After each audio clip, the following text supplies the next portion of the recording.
Good morning, students. Today I am going to start episode number 5 of chapter number 5, Lines and Angles. And the topic is transversal and pair of angles. So, first we will talk about the parallel lines. Pair of lines, यानी possibilities of pair of lines. तो pair of lines means lines जो है वो हमको pair में दी हुई हैं।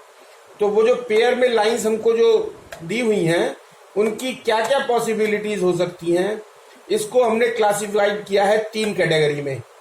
तो first possibility of pair of lines is categorised into 3 category and the first one is, अगर पेयर ऑफ लाइंस हैं तो वो कैसी हो सकती हैं, या तो हो सकती है इंटरसेक्टिंग लाइन। तो उनको हम किस कैटेगरी में रख सकते हैं, इंटरसेक्टिंग लाइंस। या तो वो हो सकती हैं इंटरसेक्टिंग लाइंस, और या फिर वो जो 2 पेयर ऑफ लाइंस हैं वो हो सकती हैं पैरेलल लाइंस। और तीसरी हो सकती है हमारी कोइंसिडेंट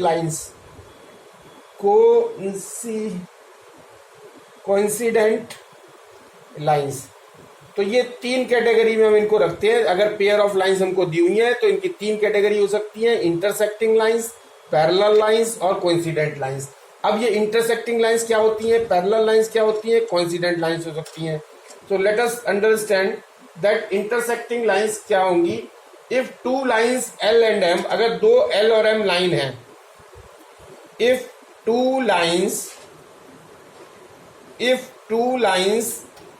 L एंड M, 2 लाइंस दी हुई है हमको L और M, इंटरसेक्ट ईच अदर। और वो क्या करती हैं, अगर इंटरसेक्ट ईच अदर, एक दूसरे को इंटरसेक्ट करती हैं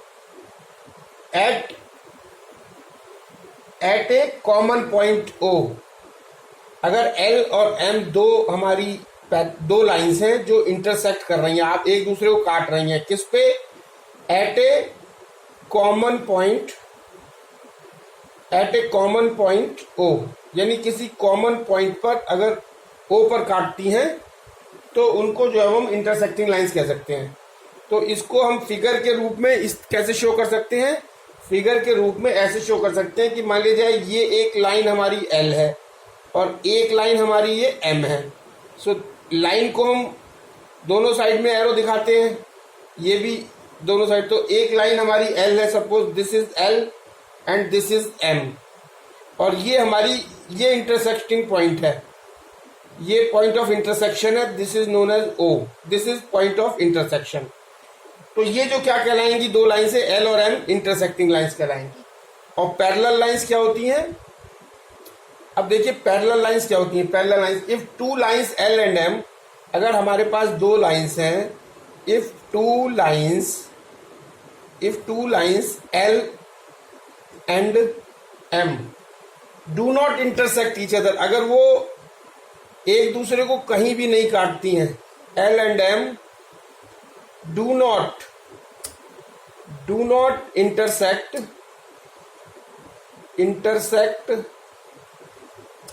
ईच अदर, अगर वो एक दूसरे को कहीं भी नहीं काटती हैं तो वो निश्चित रूप से वो पैरेलल लाइंस होंगी।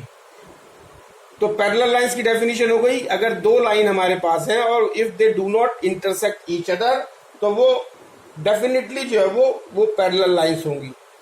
तो जैसे एक लाइन ये है हमारी L और एक लाइन हमारी ये है M, तो ये अगर इनको इधर बढ़ा दिया जाए, इसको इधर इनफाइनाइटली बढ़ा दिया जाए, और इस लाइन को इधर इनफाइनाइटली बढ़ा दिया जाए, इसको इधर इनफाइनाइटली बढ़ा दिया जाए, ये L है और ये M है, तो ये कहीं भी एक दूसरे को नहीं काटेंगी। तो अगर नहीं काटेंगी इसका मतलब वो पैरेलल लाइंस हैं। और कोइंसिडेंट लाइंस क्या होती है, कोइंसिडेंट देखिए, इफ 1 लाइन L, अगर हमारी कोइंसिडेंट लाइंस कौन सी होती हैं, इफ 1 लाइन, एक लाइन जो है वो L है और वो लाइज, अगर वो लाई करती है lies over the other line M, lies over the other line m। अगर एक लाइन L है जो M के ऊपर लाई कर रही है तो वो क्या कहेंगी, कोइंसिडेंट लाइंस। और ये कैसे होगा, suppose this is a line, this is a line, this is M, suppose this is M, और इसके ऊपर एक और लाइन जो है वो लाई कर रही है, ये वाली, this is M, this is L।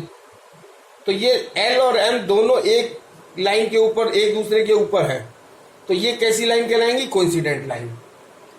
So this is all about the possibility of pair of lines. यानी पेयर ऑफ लाइंस मतलब L और M दो लाइन से हमको दी हुई हैं, तो वो तीन तरीके की होती है, intersecting lines, parallel lines, coincident lines.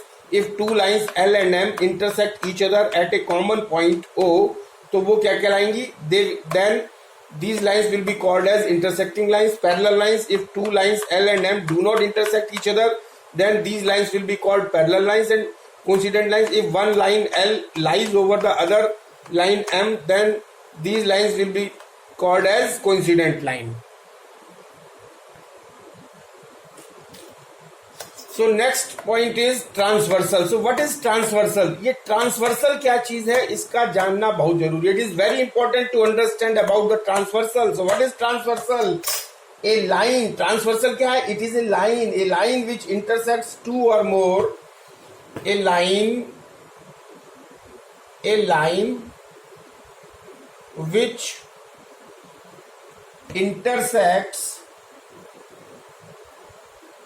intersects two or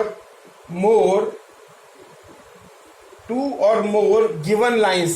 अगर दो दी हुई लाइंस हैं, उनको कोई एक लाइन अगर इंटरसेक्ट कर रही है, given lines in a plane, किसी प्लेन में, in a plane and at a distinct point, at distinct point, distinct मतलब different points, different points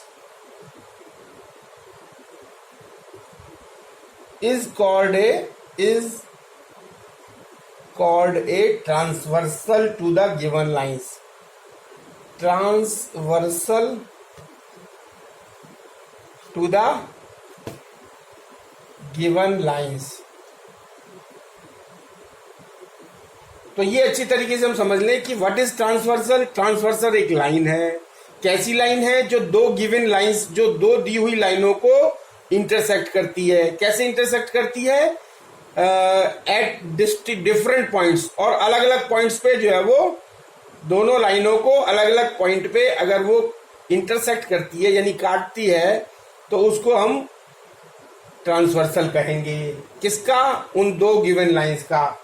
इसका हम एग्जांपल अब इसका समझ सकते हैं कि जैसे हमारे पास अगर L, M, N 3 लाइंस हैं, अगर हमारे पास 3 लाइन है L, M और N, तो इसको अगर हम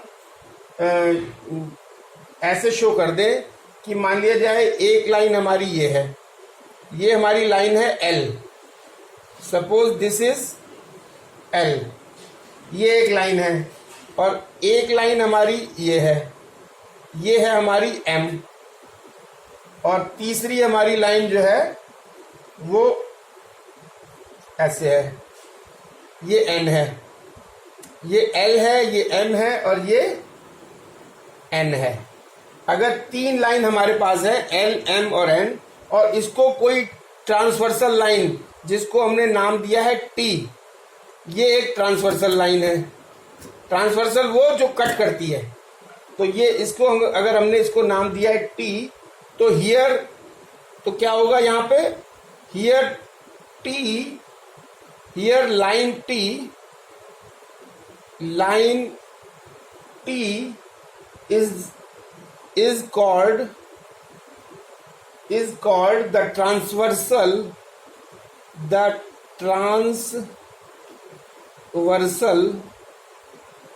of lines of lines L, M and N। तो ये ट्रांसवर्सल है। अब ये क्या है, ये कंडीशन फुलफिल कर रही है कि नहीं। ए लाइन विच इंटरसेक्ट, तो ये लाइन T जो है वो ये इंटरसेक्ट कर रही है। टू और मोर गिवन लाइंस, तो टू और मोर गिवन लाइंस मतलब 3 लाइंस है हमारे पास L, M और N, जिसको T जो है वो इंटरसेक्ट कर रही है। और एट डिस्टिंक्ट डिफरेंट पॉइंट्स, यानी डिफरेंट पॉइंट्स पे ये T जो है वो L को यहां तक इंटरसेक्ट कर रही है। सपोज ये P पॉइंट है, ये Q पॉइंट है और ये R पॉइंट है। ये डिफरेंट पॉइंट पर इंटरसेक्ट कर रही है इन तीनों लाइनों को। L को कर रही है P पर, M को कर रही है Q पर, N को कर रही है R पर। इसका मतलब T जो है वो T is the transversal line of line L, M and N। So next point is angles made by transversal. अब ट्रांसवर्सल हमने समझ लिया कि 2 लाइन हो, उनको अगर कोई एक लाइन इंटरसेक्ट करती है अलग अलग पॉइंट पे तो वो ट्रांसवर्सल कहते हैं। तो इस ट्रांसवर्सल से कौन कौन से एंगल्स बनते हैं अब हमको ये देखना है। तो मान लीजिए ये 2 लाइन है, एक लाइन L है, दूसरी लाइन M है और इसको एक T ट्रांसवर्सल जो है वो ऐसे काट रहा है। तो ये जो T लाइन है ये L लाइन को जब काटेगी तो 4 एंगल्स बनाएगी। एंगल्स 1, 2, 3, 4। और जब ये T ट्रांसवर्सल जो है वो M लाइन को जब कट करेगी तो 4 एंगल्स और बनाएगी। तो this is 5, 6, 7 and 8। So there are 8 angles. When one transversal cuts the 2 lines L and M, then there will be 8 angles. There will be formation of 8 angles. That is 1, 2, 3, 4 angles and 5, 6, 7, 8, total 8 angles.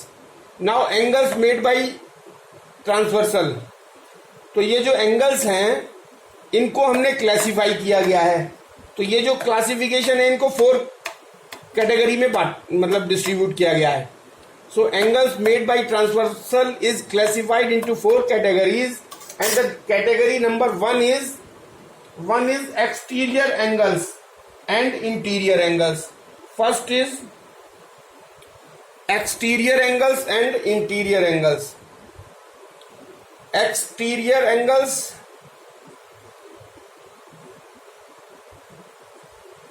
exterior angles and interior angles। ये हो गया first. और second is corresponding angles. दूसरे को क्या कहते हैं,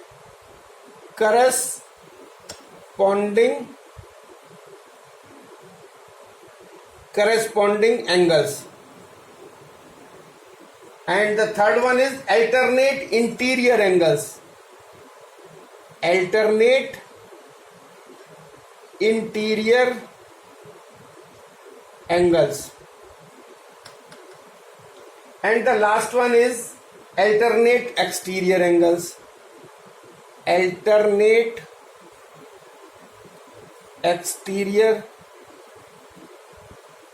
angles. तो ये हमारे 4 एंगल्स जो है वो बनते हैं। एक तो exterior angles and interior angles, exterior angles and interior angles, फिर करस्पॉन्डिंग एंगल्स और फिर अल्टरनेट इंटीरियर एंगल्स और alternate exterior angles. Exterior angles and interior angles, corresponding angles, alternate interior angles and alternate exterior angles. तो हमको ये figure समझना बहुत जरूरी है कि 2 लाइंस हैं L और M, जिसको एक ट्रांसवर्सल T जो है वो डिफरेंट पॉइंट पे कट कर रहा है।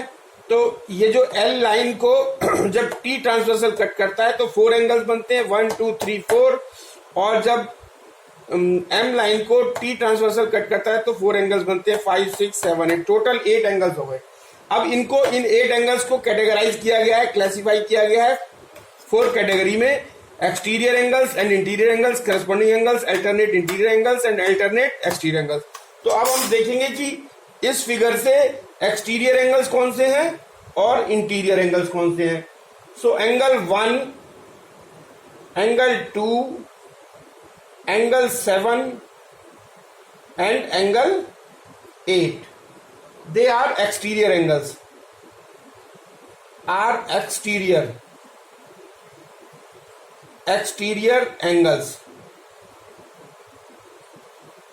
और एंगल 3, एंगल 4, एंगल 5 और angle 6, they are interior angles. They are interior angles.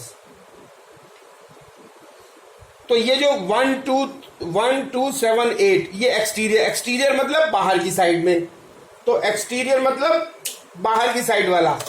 तो ये जो ट्रांसवर्सल ये लाइन L है, तो इसके बाहर की साइड में कौन सा है 1 और 2, और M है इसके बाहर की साइड में कौन सा है 7 और 8, तो ये हो गए एक्सटीरियर एंगल्स। और इंटीरियर मतलब इनसाइड द लाइंस, तो लाइंस L और M है, इनके इनसाइड में कौन सा है वो इंटीरियर एंगल्स कहलाएंगे। तो वो है angle 3, angle 4, angle 5 and angle 6। So this is there. And corresponding angles जो होंगे वो होंगे, करस्पॉन्डिंग एंगल्स कहते हैं, नंबर 1 पॉइंट है whose relative position is same, whose relative position is same, जिसकी जो रिलेटिव पोजीशन है अलग अलग लाइनों से एक जो ट्रांसवर्सल कट कर रही है उसकी जो रिलेटिव पोजीशन अगर सेम हो वो करस्पॉन्डिंग एंगल कहलाते हैं। जैसे ये पेयर में होंगे, करस्पॉन्डिंग एंगल्स पेयर में होंगे, तो जैसे 1 और 5 यानी इस लाइन के ऊपर वाला 1 और इस लाइन के ऊपर वाला 5, ये क्या है एंगल 1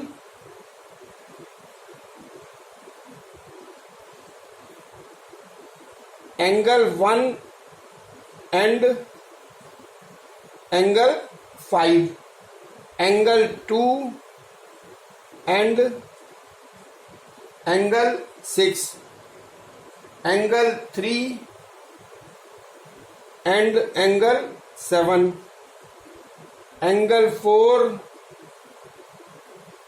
एंड एंगल 8। ये क्या है, दीज आर द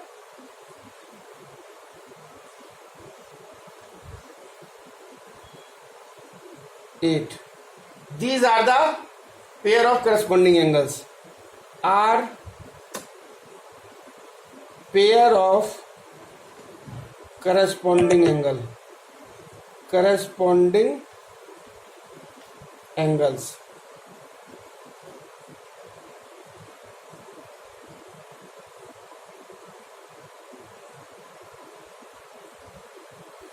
तो करस्पॉन्डिंग एंगल्स कौन से हैं, whose relative position is same. अब जैसे एंगल 1 का जो L का जो रिलेटिव पोजीशन है वो M से 5 वाला है, तो मतलब L के ऊपर वाला और M के ऊपर वाला उसी साइड में, ये करस्पॉन्डिंग एंगल कहलाएगा। 1 और 5, 2 और 6, ऐसे ही 4 और 8 और 3 और 7 ये करस्पॉन्डिंग एंगल्स कहलाएंगे। अल्टरनेट इंटीरियर एंगल्स, ये अल्टरनेट मतलब अपोजिट में, और इंटीरियर एंगल्स मतलब अंदर वाले। तो अंदर वाले मतलब लाइन L और M के अंदर, लाइन L और M के अंदर कौन से हैं 3, 4, 5, 6, तो इसके अल्टरनेट कौन से हो गए एंगल 3 और इधर वाला एंगल 5, ये अल्टरनेट हो गया। एंगल 4 और इसका इधर वाला जो है वो एंगल 6, ये these are called interior angles.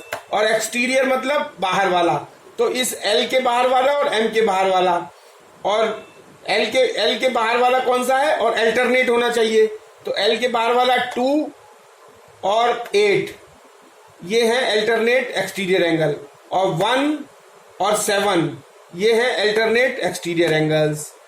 So this is end of the topic, and next in the next video lecture I will solve the exercise 5.3, and these terms and conditions and these definitions will be very useful in solving the exercise 5.3. Thank you very much.